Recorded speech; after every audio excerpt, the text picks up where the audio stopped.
They come in every shape and size with one thing in common: self-interest.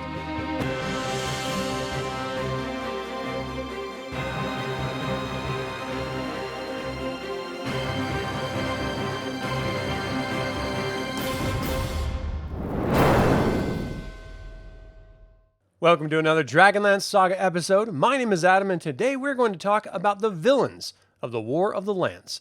I'd like to take a moment and thank the DL Saga members and invite you to consider becoming a member by visiting the link in the description below. You can even pick up DragonLance gaming materials using my affiliate links. I am referencing the DL 1 through 14 DragonLance modules for this information. If I leave anything out or misspeak, please leave a comment below. I find it interesting the differences between future releases and repackagings of the Advanced Dungeons & Dragons Dragonlance modules and the originals. They seem to forget that there is a war at the backbone of traditional ttrpgs.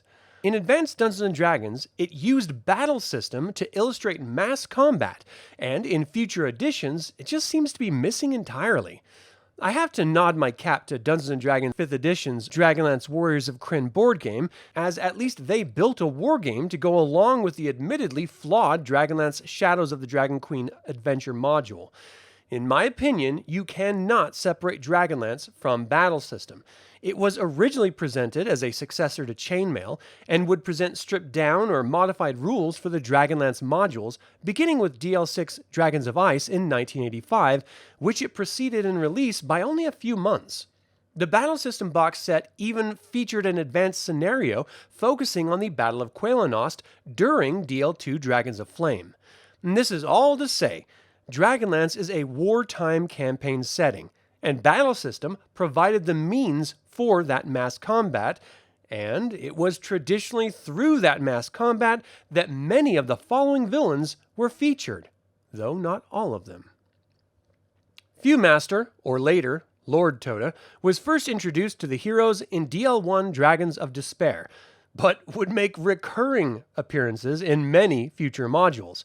He seemed to consistently fail upward in the ranks of the dragon armies. He is a hobgoblin lord, illustrated as a flabby figure with yellow-green and hairy skin. He is ambitious and surprisingly resilient, and as cruel as he is ugly. Khisanth, or Onyx, is an ancient, huge black dragon. She is duty-bound to keep the plates of Mishakal from the heroes. She is the first dragon the heroes encounter, opening up a larger world to them, and she prefers to use her darkness spell to confuse her prey while she circles far above them in the air, picking them off one at a time. Verminaard, Dragon Lord of the Red Wing, an 8th level human cleric, is first encountered in DL2 Dragons of Flame. He is the first true cleric, other than Goldmoon, that the heroes encounter, and he is ruthless. His face is concealed behind his Dragon Lord mask. He is dedicated to the ruthless destruction of good in all its forms. He has no conscience and controls all the lands from the Secret Kingdoms south to Pax Tharkaz, pressing into Qualinost and searching for the entrance to Thorbarden. Verminaard appears in 3 modules, unlike his quick death in the novel, and even reappears late in the saga under an alias.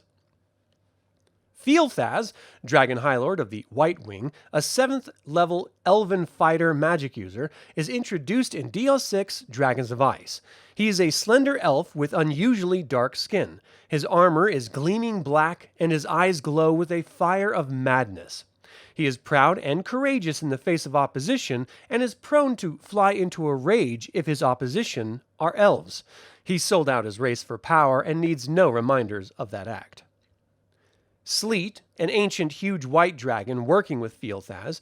I mention only those dragons that provide narrative opposition to the heroes, and Sleet certainly does that. She has no spellcasting abilities, but her breath and natural weapons make up for it in spades. She will always preserve a breath attack for escape, as she believes in self-preservation more than making a stand, unlike her High Lord. Blue Lady, otherwise known as Kitiara, a 12th level human fighter, is first presented in DL8 Dragons of War. The one-time innfellow and companion has become the Blue Dragon High Lord and rules over the conquered territories with a tempestuous hand. She has a wild spirit and often experiences dramatic mood swings. She's wholly driven by her thirst for adventure and power. When she discovered the dragon army building in the Calcast Mountains, she saw an opportunity and took it. She now stands second in power only to Ariakas, the Red Emperor of Krynn. Bakaris, a 10th level human fighter, is Kitiara's lieutenant.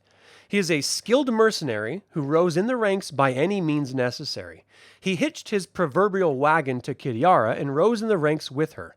Bakaris' unshaven and sloppy appearance belies a keen tactical mind. He loves to fight and glories in the thrill of battle. Soth, the Black Rose Knight, was an ancient Lord Knight of Solamnia at Dergard Keep, and is now a Death Knight. Through his actions, he brought doom to himself and his knights. He now resides in his dark castle, brooding with groaning spirits, singing a never-ending dirge of his folly. The Blue Lady has made a contract with him, and he fights beside her. Ariakas is a 23rd level human cleric and a 10th level fighter. He is introduced in DL9 Dragons of Deceit. He is the personification of ambitious evil. He cast aside his fighting days to learn about the Queen of Darkness, Takhisis, and is dedicated to her service. He answers only to his Dark Queen. His only weakness seems to be his arrogance. This causes him to misjudge his enemies to his detriment. Harkiel is a huge old red dragon. It has been appointed by the Dark Queen to preside over the foul draconian creation process and takes her role on enthusiastically. Harkiel bears a fanatical and undying hatred for all that is good, and good dragons in particular. If she is prevented from engaging in her duty, she is prone to go berserk and will fight to the death. Whirlish is a 10th level human cleric and also devoted to Takhisis. His role is the clerical controller of the perversion of the dragon eggs in the depths of Lurikasis. He is ugly and misshapen and wants nothing to do with the world of men. He lives in a subterranean chamber and controls the pace of the chant needed to perform the corruption of the eggs. Drakkart is a 19th level human magic user. His magical incantations are the final component necessary in the corruption of good dragon eggs. Together with Harkiel and Whirlish, he goes through the daily ritual in the chamber underneath the Temple of Lurikasis. He despises good and is enthusiastically dedicated to evil. He's never found outside the temple depths. Cyan Bloodbane, Green Dragon, was first introduced in DL10 Dragons of Dreams. He was one of the largest and most powerful of the evil dragons to re-enter Krynn. He could have easily been a leader, but forsook those petty ambitions. He was drawn to Sylvanesty by the Dragon Orb and has been filling Lorak's mind with nightmares ever since. His first concern is for himself and will flee if necessary, and hates the lesser races of Krynn. Gildentongue, an Aurak Draconian, is introduced in DL12 Dragons of Faith. He is an agent of the Dark Queen with a directive to keep the peace between Lord Toede, Kitiara, and her allies. He is in truth a spy for the Dark Queen and does not like Kitiara, siding with Toede over her whenever he can. He hears of the Oracle assisting the heroes and seeks to destroy her. He will try to misdirect the heroes every chance he gets. High Master Etel Rents, a 10th level human fighter, and High Master Bela Donth, a 7th level human cleric, are Kitiara's lieutenants.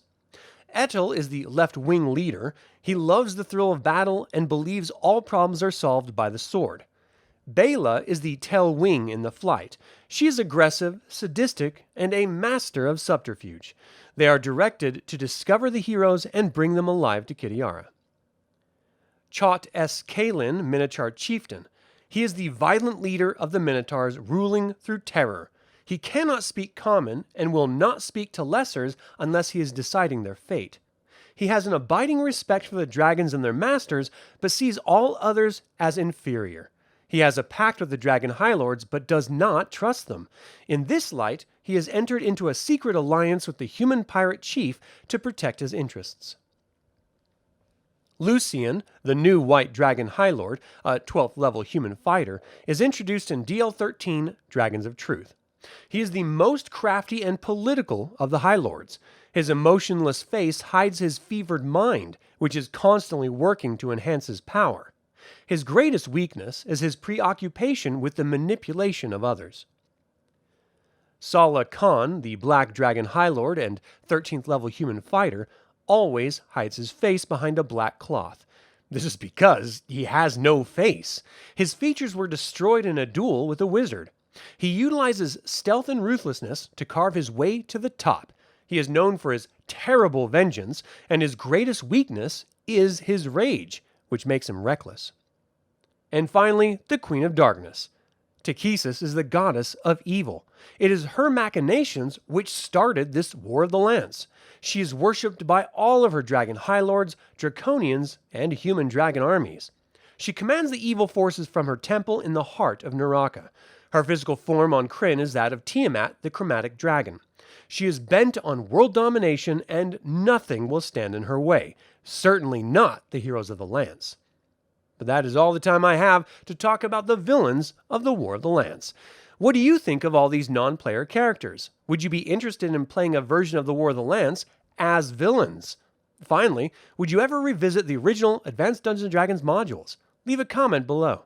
I would like to take a moment and remind you to subscribe to this YouTube channel, ring the bell to get notified about upcoming videos, and click the like button. This all goes to help other Dragonlance fans learn about this channel and its content. Thank you for watching. This has been Adam with DragonLance Saga, and until next time, remember, I don't care about your name, Red.